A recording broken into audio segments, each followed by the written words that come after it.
আসসালামু আলাইকুম রহমতুল্লাহি ওবরকাতুহু। সম্মানিত দর্শক, আগামী মার্চ মাসের মাঝামাঝি সময় মার্কিন president mister Donald Trump Delhi সফরে আসবেন। মূলত তার এই সফরটি এগিয়ে আনা হয়েছে।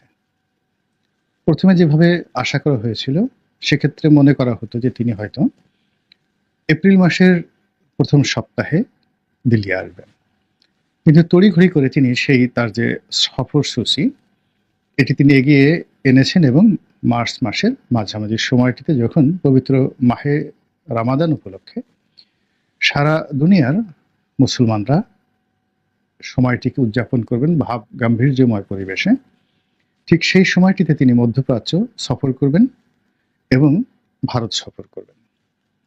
তার এই সফরের কতগুলো আন্তর্জাতিকতা রয়েছে। প্রথম আন্তর্জাতিকতা হলো, দীর্ঘদিন ধরে বাইডেন প্রশাসনের সঙ্গে সৌদি আরবের সম্পর্ক খুব খারাপ যাচ্ছে। দ্বিতীয়ত, মধ্যপ্রাচ্যে এখন যে যুদ্ধবিরতি শুরু হয়েছে ইসরায়েলের সঙ্গে এবং হামাসের সঙ্গে, সেই যুদ্ধবিরতি মূলত কার্যকর হচ্ছে না ইসরায়েলের প্রধানমন্ত্রী নেতানিয়াহুর একগুঁয়েমির কারণে।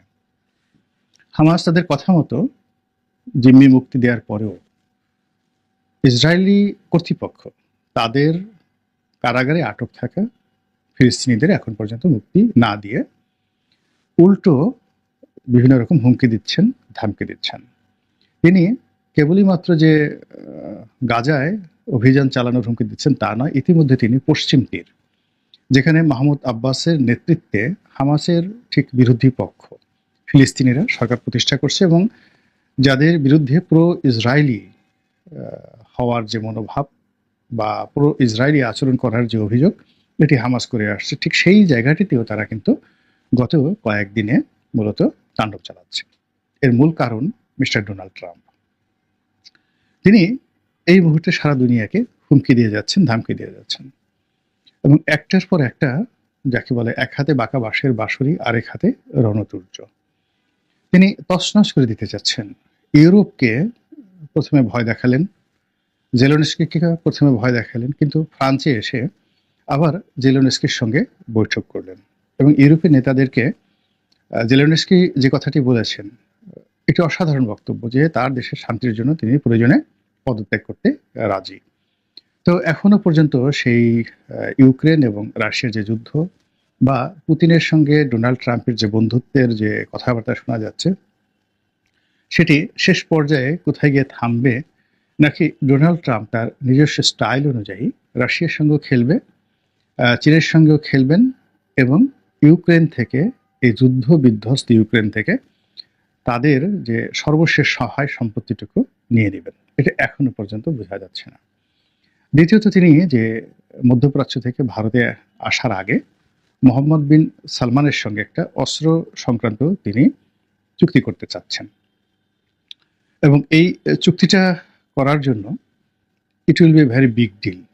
হুতিদের সঙ্গে সৌদি আরবের সম্পর্ক, সিরিয়াতে নতুন যে বিদ্রোহী গোষ্ঠী এই মুহূর্তে ক্ষমতায় বসেছে তাদের সঙ্গে সৌদি আরবের সম্পর্ক, এই পুরো বিষয়গুলো নিয়ে তার উপর একটা চাপ প্রয়োগ করে সেখান থেকে যতটা সম্ভব অর্থনৈতিক সুবিধা নেওয়ার জন্য মিস্টার ডোনাল্ড ট্রাম্প মূলত সেখানে যাচ্ছেন। কিন্তু আড়ালে রয়েছে তার মোহাম্মদ বিন সালমানের সঙ্গে বন্ধুত্ব এবং এই যে তার যে বন্ধুত্বের ছলে অর্থ উপার্জনের যে প্রক্রিয়া, এটিকে আমাদের পাক ভারত উপমহাদেশে অধীনতামূলক মিত্রতা হিসেবে পরিচিত করেছে লর্ড ডালহৌসি।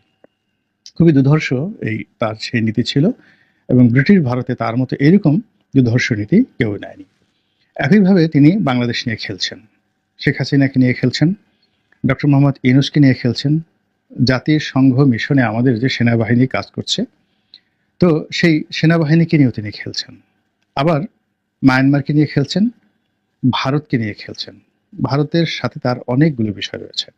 বাংলাদেশের জুলাই আগস্ট বিপ্লবের সময়টিতে ভারতীয় কোনো লোকজন এখানে দায়িত্ব পালন করেছে কিনা, এগুলো নিয়ে তিনি প্রশ্ন তুলেছেন আন্ডার টেবিলে। দ্বিতীয়ত, শেখ হাসিনার সরকার পতনে এবং বাংলাদেশের অভ্যন্তরীণ রাজনীতিতে মার্কিন প্রশাসনকে ব্যবহার করে ভারত কি কি অনিয়ম করেছেন, সেই প্রশ্নগুলো কিন্তু কূটনৈতিক চ্যানেলে ইতিমধ্যে পাঠিয়ে দেওয়া হয়েছে। অন্যদিকে আওয়ামী লীগের যে লবিস্ট গ্রুপ আমেরিকাতে রয়েছে, তাদের সঙ্গে যে ডোনাল্ড ট্রাম্পের যোগাযোগ নেই এ কথা বলা যাচ্ছে না। এর কারণ হলো তার কথাবার্তা এবং বডি ল্যাঙ্গুয়েজ শুনে মনে হচ্ছে যে তিনি বাংলাদেশের পুরো বিষয়, বাংলাদেশের সঙ্গে আমেরিকার স্বার্থ সংশ্লিষ্ট যে সকল বিষয়াদি রয়েছে, অর্থাৎ বোয়িং বিমান বাংলাদেশে বিক্রি করবে, এরপর আমাদের যে সমুদ্র উপকূলে তেল গ্যাস আহরণ এই সংক্রান্ত একটা কোম্পানিকে কাজ দেওয়া, এবং যেই কোম্পানিতে এখন এখানে বেশ কয়েকটি আমেরিকান কোম্পানি রয়েছে, এর মধ্যে একটি কোম্পানিতে এখন বাংলাদেশের সেই সাবেক রাষ্ট্রদূত মিস্টার পিটার ডি হাস কিন্তু চাকরি করছেন।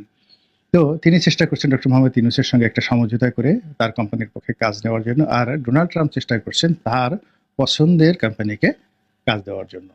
তো এই দুটো ইস্যুর বাইরে সেন্ট মার্টিন ইস্যু থাকতে পারে, এটা খুবই সেন্সিটিভ, কাজে এই বিষয় নিয়ে আমি আর ইন ডিটেলস বললাম না। তো এই বিষয়গুলো নিয়ে তারা একই সঙ্গে বাংলাদেশের সকল পক্ষের সাথে আলাপ আলোচনা করছে, কিন্তু এখানে একটা বিষয় হলো যে তাদের এই আলাপ আলোচনা কোনো অবস্থাতেই বিএনপির সঙ্গে বা জামাতের সঙ্গে ডোনাল্ড ট্রাম্প প্রশাসনের এখনো পর্যন্ত কোনো সমঝোতা হয়েছে, আলোচনা হয়েছে, কোনো কূটনৈতিক চ্যানেলে তাদের মধ্যে সম্পর্ক স্থাপিত হয়েছে, এরকম কোনো তথ্য শোনা যায়নি।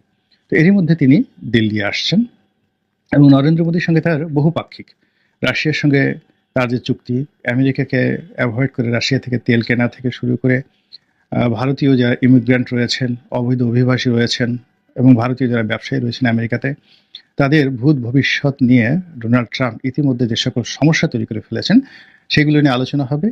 এবং একই সঙ্গে ভারতের সঙ্গে তাদের যে দ্বিপাক্ষিক বাণিজ্য, অর্থাৎ যে সকল পণ্য ভারত থেকে রপ্তানি হয় সেগুলোর উপর 150%, 150% ট্যাক্স আরোপের যে হুমকি তিনি দিয়ে রেখেছেন, এই হুমকির প্রেক্ষিতে তিনি ভারতে আসছেন। আমার কাছে যেটা ক্ষুদ্র বুদ্ধিতে মনে হচ্ছে যে তিনি মূলত বার্গেনিং করার জন্য, একে তো বন্ধুত্ব, তার উপর এই ত্রুটিগুলো তিনি বলছেন এবং তিনি সঙ্গত কারণে বলবেন যেগুলো তার সরকারের পলিসি নয়, এগুলো রাষ্ট্রের একটা পলিসি এবং জনগণ এই বিষয়গুলো চাচ্ছে।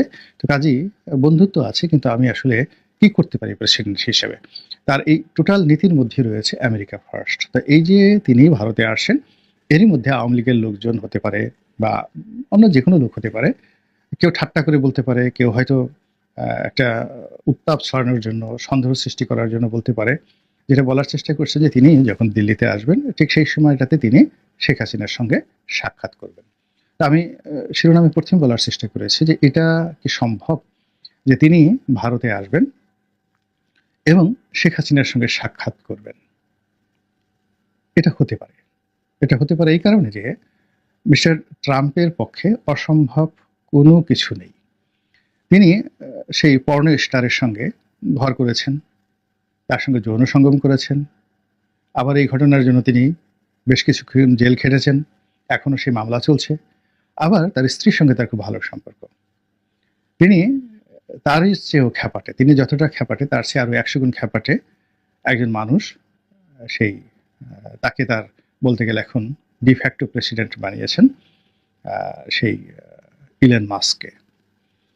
এরপর তার অন্যান্য সিলেকশন, তুলসী গ্যাবার্ড থেকে শুরু করে অন্যান্য যে সকল সিলেকশন, পুরো আমেরিকার প্রশাসনটিকে তিনি খ্যাপাটে বানিয়ে ফেলেছেন। এরা যা ইচ্ছে তাই করতে পারে, যা ইচ্ছে তাই করতে পারে। এরা বিশ্বে শান্তি প্রতিষ্ঠা করতে পারে, আবার হিটলারের মতো কোনো দুর্ঘটনা ঘটিয়ে দিতে পারে। এরা শান্তি প্রতিষ্ঠা করতে পারে, আবার একই সঙ্গে মুসলিনের মতো ঘটনা ঘটিয়ে দিতে পারে। তো কাজেই তার মতিগতি বা তার স্থিরতা নিয়ে তিনি নিজেও 100% বলতে পারেন না যে আসলে কালকে এই ঘটনাটাই ঘটবে। তো কাজেই তিনি যেভাবে বাংলাদেশ নিয়ে কথা বলছেন, তার নির্বাচনের আগের থেকেই যেভাবে টুইট দিচ্ছেন এবং যেভাবে এদেশের সংখ্যালঘু, এদেশের হিন্দুত্ববাদ, এদেশে মার্কিন বিনিয়োগ এবং একই সঙ্গে $29 মিলিয়ন যে অনুদান, এগুলো নিয়ে যে কথাবার্তা বলছেন, ডক্টর ইউনূস সম্পর্কে তিনি ব্যক্তিগতভাবে ওয়াকিফাল, তার আমেরিকাতে বিনিয়োগ সম্পর্কে তিনি জানেন, বাংলাদেশে তার অবস্থান জানেন, সব মিলিয়ে তিনি বাংলাদেশ সম্পর্কে যতটা উৎসাহ উদ্দীপনা প্রকাশ করেছেন এশিয়ার কোনো দেশ, এমনকি চীনকে নিয়েও তিনি এখনো পর্যন্ত এত কথা বলেননি।